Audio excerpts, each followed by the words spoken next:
नमस्कार साथियों, आज हम बात करते हैं इस विशेष ऋतु की जिसको कहते हैं सर्द ऋतु। सर्द ऋतु में यथा अंडम तथा ब्रह्मांडम, जैसा अंडे में है वैसा ही ब्रह्मांड में है। और स्वभावतः मनुष्य की अग्नि तीव्र हो जाती है, यानी खाया पिया अगर आपकी इंटेस्टाइन कमज़ोर भी हैं तो सर्दियों में वो अपने आप प्रकृति के अनुसार मजबूत हो जाती हैं। और जब आते मजबूत हो जाती हैं तो ऐसे समय पे हमें क्या खाना चाहिए जिससे हम सदा स्वस्थ रहें और हम रोगी ही ना बन पाए। हम 12 के 12 महीने दवाई खाते हैं लेकिन ठीक नहीं होते, क्योंकि अगर हम विशेष ऋतु पर विशेष ऋतु में विशेष चीज़ों का प्रयोग करें तो आपको 12 के 12 महीने दवाई खाने की आवश्यकता नहीं पड़ेगी, सिर्फ आहार का ही प्रयोग करना पड़ेगा। और वो आहार क्या है, आप मेरी पूरी वीडियो देखना। मैं आज आपको ध्यान से बताता हूँ कि कैसे आप स्वस्थ रहेंगे, किन किन रोगों से। कहते हैं कि बुढ़ापे में याददाश्त चली जाती है, पार्किंसंस रोग होता जाता है, तो ये भी आपको नहीं होगा।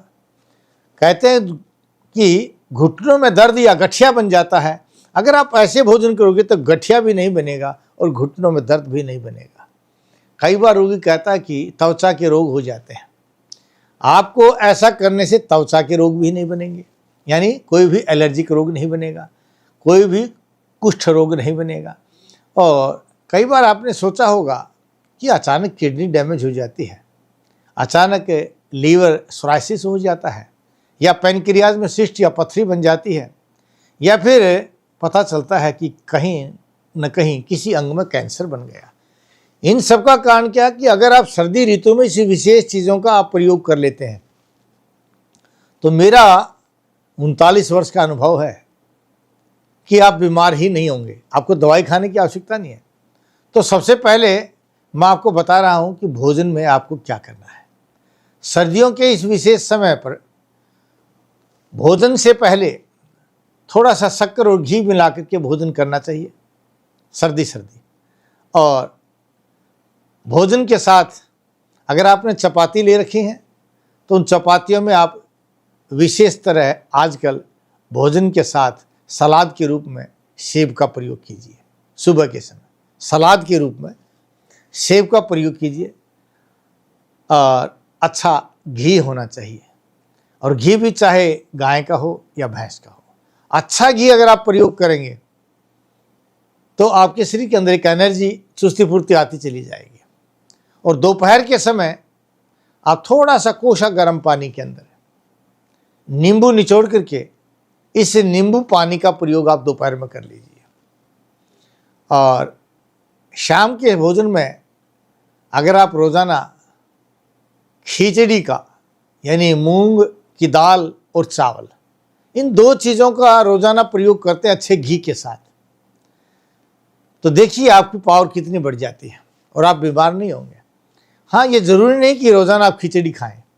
शाम के समय आप नमकीन चावल खा सकते हैं, दाल चावल खा सकते हैं, सब्जी चावल खा सकते हैं, वेज बिरयानी कहते हैं वो भी खा सकते हैं, या फिर रोटी चपाती आप प्रयोग कर सकते हैं। उसमें सलाद होना चाहिए। शाम के सलाद के अंदर आप भोजन के साथ अगर संतरा, मौसमी, इन चीज़ों का सलाद में प्रयोग करते हैं तो आपकी अग्नि तीव्र हो जाएगी। स्वभावतः आपकी अग्नि तीव्र होती है, लेकिन ऐसा करने से आपके अंदर विटामिन सी भी पूरा हो जाएगा, बी सी के बनते चले जाएंगे। और मैं ये कहता हूँ कि अगर आप ऐसा करेंगे तो कभी बूढ़े नहीं हो सकते, क्योंकि मैं अपने रोगियों को यही बताता हूँ। और अगर आप दोपहर में लगता है कि आपको घुटनों में दर्द है तो दोपहर के समय में या भोजन के तुरंत बाद दोनों समय ही 2 मुनक्का, 2 काजू और 2 बादाम, अगर घुटनों का दर्द है तो ये आप प्रयोग कर लीजिए। और अगर आपको लगता है कि आपकी याददाश्त कमज़ोर हो रही है तो भोजन के बाद दोनों समय 2 मुनक्का दाख, 2 अखरोट की गिरी और 2 बादाम की गिरी का प्रयोग कर सकते हैं। आपकी याददाश्त कमज़ोर नहीं होगी, पार्किंसंस रोग नहीं बनेगा। भोजन के बाद या फिर दोपहर के अंदर आप बादाम और पोस्त दाना, खसखस जिसको बोलते हैं, उनको मिला करके दूध में घोंट करके अच्छे से दोपहर में पीजिए। दोनों समय भोजन के साथ चाहे चावल हो चाहे चपाती हो, अच्छी घी का प्रयोग करना है। शाम के समय अगर आप चपाती खाना पसंद करते हैं तो चपाती के साथ अगर हलवा बनाए तो बहुत अच्छा रहेगा। सर्दी आप अपने गेहूं के आटे में, जो आपको चपाती का आटा बनाना है, वो 5 किलो गेहूं होना चाहिए, 2 किलो चना और 1 किलो जौ होना चाहिए। इस मोटे आटे की चपाती के अंदर अगर आपको खांसी रहती है तो थोड़ा सी हल्दी और अजवाइन डाल करके उस हलवे के साथ रोटी खा लीजिए। आपको खांसी या दमा खत्म हो जाएगा। बच्चों को नज़ला, खांसी, जुकाम, दमा होता है वो ठीक हो जाएगा। और अगर आपको लगता है कि आपकी याददाश्त कमज़ोर हो रही है या शरीर वीक होता जा रहा है तो आप हलवे के अंदर अच्छा घी डालिए और कुछ मत डालिए। उसमें पहले आटा भून लीजिए। जब आटा आपका भून जाता है तो घी गरम करके थोड़ा सा डाल दीजिए। जब आपको लगे कि घी गरम हो गया है, आटे को नहीं जला रहा है, उससे पहले ही अच्छा पानी डाल दीजिए, खांड डाल करके अच्छा ऐसा हलवा बनाइए जो चम्मच से गिर जाए। उस हलवे का प्रयोग करेंगे तो ताकत आती चली जाएगी आपके अंदर। और यही तो बीमारी होती है।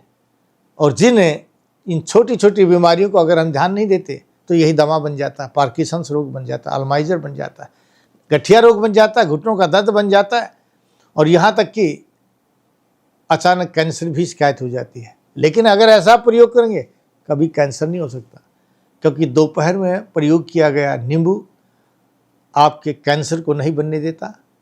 सुबह शाम खाया गया घी आपको कभी कैंसर नहीं बनने देगा और आपकी याददाश्त को कमज़ोर नहीं होने देगा। इन चीज़ों को ध्यान से सुनिए, प्रयोग कीजिए। अगर आपको ये वीडियो अच्छी लगे तो शेयर भी करना, सब्सक्राइब भी करना और बेल आइकॉन भी दबाना। लेकिन पहले रिजल्ट देखना। जब आपको रिजल्ट आता है तो इसको शेयर अवश्य करना। 2 दिन में ही आपको पता चलेगा कि आपने मेरे द्वारा बताए गए आहार का, यानी शास्त्रोक्त जिस आहार का वर्णन किया गया है उस शास्त्रों के अनुसार अगर आप आहार का प्रयोग करेंगे तो आप सदा स्वस्थ रहेंगे। जय भारत, जय भारती। नाड़ी परीक्षण कराने के लिए वैद्य जी से मिलिए रोजाना रोहतक में गली नंबर 5, विनय नगर, हुड्डा सेक्टर 1, दूसरी पुलिया के सामने, मेन दिल्ली रोड, और दिल्ली में महाराजा अजमेर भवन, अध्यापक नगर, नजदीक नारायण धर्म कांटा, नागलोई। अधिक जानकारी के लिए संपर्क करें 8595299299 या 7428299299।